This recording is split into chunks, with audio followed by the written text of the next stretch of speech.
നാഗ്പൂരിൽ ചരിത്ര സന്ദർശനവുമായി പ്രധാനമന്ത്രി നരേന്ദ്രമോദി. RSS ആസ്ഥാനം സന്ദർശിച്ച മോദി ഡോക്ടർ കേശവ് ബൽറാം ഹെഡ്ഗേവാറിന്റെ സ്മൃതി മണ്ഡപത്തിൽ പുഷ്പാർച്ചന നടത്തി. RSS ആസ്ഥാനത്തെത്തുന്ന ആദ്യ പ്രധാനമന്ത്രിയാണ് നരേന്ദ്രമോദി.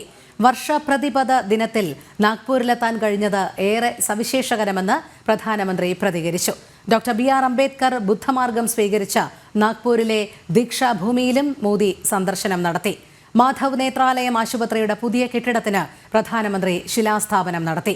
RSS 100 വർഷം പൂർത്തിയാക്കുന്ന വേളയിലാണ് പ്രധാനമന്ത്രിയുടെ സന്ദർശനം. കൂടുതൽ വിവരങ്ങളുമായി ഗൗതം അനന്തനാരായണൻ ചേരുന്നു. ഗൗതം, വിശദാംശങ്ങൾ.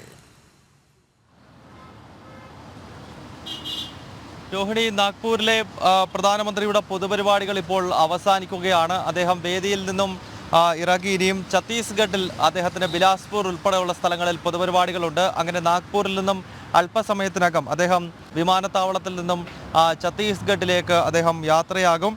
ഏതായാലും അദ്ദേഹത്തിൻ്റെ പ്രസംഗത്തിലുടനീളം അദ്ദേഹം രാഷ്ട്രീയ സ്വയംസേവക സംഘത്തിൻ്റെ ഈ കാലഘട്ടത്തിൻ്റെ ആവശ്യകതയും ഒപ്പം കഴിഞ്ഞ 100 വർഷക്കാലം സംഘം എത്രത്തോളം സ്വാധീനമാണ് ഭാരതത്തിൻ്റെ സമൂഹത്തിനിടയിൽ ചെലുത്തിയത് എന്ന കാര്യം ഓർമ്മപ്പെടുത്തിക്കൊണ്ടായിരുന്നു അദ്ദേഹത്തിൻ്റെ പ്രസംഗം. അദ്ദേഹം സംഘത്തെപ്പറ്റി പറഞ്ഞ ചില കാര്യങ്ങൾ ഇവിടെ ഓർമ്മപ്പെടുത്താം. ഒന്ന്, ഭാരതത്തിൻ്റെ സംസ്കാരത്തെ ആധുനിക ലോകത്തിന് പരിചയപ്പെടുത്തുന്ന സംഘടനയാണ് RSS എന്നാണ് ഇപ്പോൾ പ്രധാനമന്ത്രി നരേന്ദ്രമോദി വ്യക്തമാക്കുന്നത്. സേവനം തന്നെ ആയിരിക്കണം പ്രാർത്ഥനയാകേണ്ടത്. സേവന സന്നദ്ധതയാണ് സ്വയം സേവകർക്ക് എല്ലാ കാലത്തും മാർഗനിർദ്ദേശകമാകുന്നത് എന്ന് അദ്ദേഹം ചൂണ്ടിക്കാണിക്കുന്നുണ്ടായിരുന്നു. നിരന്തരമായി മുന്നേറാനുള്ള പ്രചോദനവും അതോടൊപ്പം തന്നെ ഏത് മേഖലയിലേക്ക് കടന്നു ചെല്ലാനും സംഘത്തിന് കഴിയുന്നത് ഈ സേവന മനോഭാവം കൊണ്ടാണ് എന്നാണ് രാഷ്ട്രീയ സ്വയംസേവക സംഘത്തെപ്പറ്റി പ്രധാനമന്ത്രി നരേന്ദ്രമോദി പറയുന്നത്. അദ്ദേഹം രാവിലെ സംഘത്തിൻ്റെ കാര്യാലയത്തിലെത്തി ഡോക്ടർ കേശവ് ബൽറാം ഹെഡ്ഗേവാറിൻ്റെ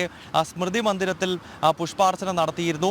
വർഷപ്രതിപദ ദിനം എന്നത് ഡോക്ടർ ജിയുടെ ജന്മദിനം എന്ന നിലയ്ക്ക് കൂടിയാണ് സംഘം ആചരിക്കുന്നത്. അതിനാൽ ഇത്രയും സവിശേഷമായ ദിനത്തിൽ സംഘകാര്യാലയത്തിൽ എത്താൻ കഴിഞ്ഞത് അങ്ങേയറ്റം അഭിമാനകരവും ആഹ്ലാദകരവുമാണ് എന്നാണ് കാര്യാലയത്തിലെ രജിസ്റ്ററിൽ പ്രധാനമന്ത്രി നരേന്ദ്രമോദി കുറിച്ചത്. അങ്ങനെ രാഷ്ട്രീയ സ്വയംസേവക സംഘത്തിൻ്റെ റേഷൻ ബാഗിലെ കാര്യാലയത്തിൽ 20 മിനിറ്റ് ചെലവഴിച്ച ശേഷമാണ് പിന്നീട് അദ്ദേഹം BR അംബേദ്കറുമായി ബന്ധപ്പെട്ടുള്ള ദീക്ഷാ കേന്ദ്രത്തിലും അതോടൊപ്പം തന്നെ പിന്നീട് മാധവ നേത്രാലയ ആശുപത്രിയുടെ ശിലാന്യാസ കർമ്മവും പ്രധാനമന്ത്രി നിർവഹിച്ചത്. ഒപ്പം മറ്റ് വിവിധ വിഷയങ്ങൾ കൂടി പ്രധാനമന്ത്രി പ്രതിപാദിക്കുന്നുണ്ടായിരുന്നു അദ്ദേഹത്തിൻ്റെ പ്രസംഗത്തിൽ. ഒന്ന്, അടുത്ത കാലത്ത് നടന്ന കുംഭമേളയുമായി ബന്ധപ്പെട്ടാണ്. ഭാരതത്തിലെ യുവാക്കൾ കുംഭമേളയെ ഏറ്റെടുത്തു. അവർ സനാതന ധർമ്മത്തിനൊപ്പം നിൽക്കാൻ തയ്യാറാവുകയാണ്. അതിനാൽ വർഷങ്ങളോളം ഈ ഭാരതത്തിൻ്റെ സംസ്കൃതി മുന്നോട്ട് പോകുമെന്ന സന്ദേശമാണ് പ്രധാനമന്ത്രി നൽകിയത്. ഒപ്പം ആരോഗ്യ മേഖലയിലും മറ്റ് സമസ്ത മേഖലയിലും കേന്ദ്ര സർക്കാർ നടപ്പാക്കിയിട്ടുള്ള വികസന പ്രവർത്തനങ്ങൾ, പ്രത്യേകിച്ച് ആരോഗ്യ മേഖലയിൽ സാധാരണക്കാരന് വേണ്ടി ആയുഷ്മാൻ ഭാരത് പോലുള്ള പദ്ധതികൾ നടപ്പാക്കി. ജൻ ജീവൻ മിഷൻ പോലുള്ള പദ്ധതികളിലൂടെ ഈ സാധാരണക്കാർക്ക് ചെറിയ ചെലവിൽ മരുന്നുകൾ, ജീവൻ രക്ഷാ മരുന്നുകൾ എത്തിച്ചു നൽകാൻ സാധിച്ചു.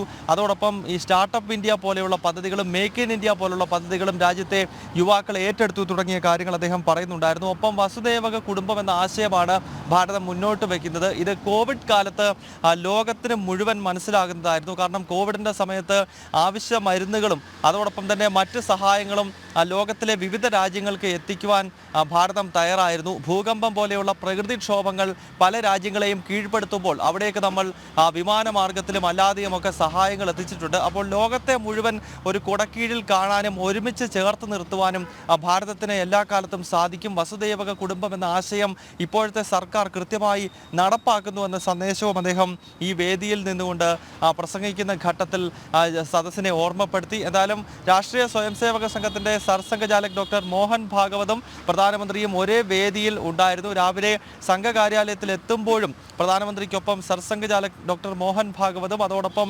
മഹാരാഷ്ട്ര മുഖ്യമന്ത്രി ദേവേന്ദ്ര ഫട്നാവിസും കേന്ദ്രമന്ത്രി നിതിൻ ഗഡ്കരി തുടങ്ങിയവരുണ്ടായിരുന്നു. എന്തായാലും ഇപ്പോൾ പ്രധാനമന്ത്രി നാഗ്പൂരിലെ പൊതുപരിപാടികൾ അദ്ദേഹം പൂർത്തിയാക്കി തിരിച്ച് ഛത്തീസ്ഗഡിലേക്ക് മടങ്ങുകയാണ്. അവിടെ ബിലാസ്പൂരിൽ നടക്കുന്ന പരിപാടികളിൽ പങ്കെടുത്ത ശേഷം വൈകുന്നേരത്തോടെ പ്രധാനമന്ത്രി നരേന്ദ്രമോദി ഡൽഹിയിലേക്ക് മടങ്ങിയെത്തും. രോഹിണി. ശരി, ഗൗതം അനന്തനാരായണനാണ് വിവരങ്ങൾ നൽകിയത്.